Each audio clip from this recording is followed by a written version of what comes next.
C'est hier, mercredi 20 novembre, dès dans le quartier général des Nations Unies, que le Conseil de sécurité des Nations Unies a été réuni sous dossier Haïti. On a précisé que réunion hier, c'est sous demande deux pays membres Conseil là, pays la Chine et pays la Russie, qui te demandé pour discuter une proposition que pays Équateur et pays les États-Unis te fait pour transformer mission support sécurité multinationale là, MMAS là, en une opération maintien la paix Nations Unies en Haïti. Yo te gen pour yo te présenter plus d'informations, plus de détails sur situation pays d'Haïti ça. Assistant secrétaire général pour Europe, Asie centrale et Amérique, Miroslav Jenka. Les Nations Unies ont besoin de davantage de ressources pour apporter le soutien et l'assistance vitale. Plus le temps passe, plus la situation se détériore, moins nous avons d'options pour aider les Haïtiens et moins les Haïtiens gardent l'espoir. Conseiller sécurité nationale pays Kenya, Monica Juna. Les 617 officiers spécialement formés restants ont déjà été formés et sont prêts à la mission.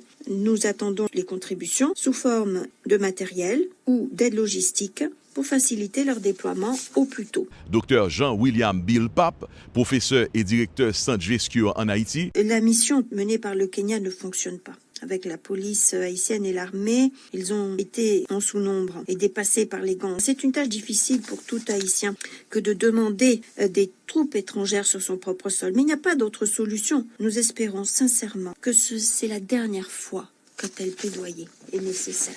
Nous serons face à un génocide massif.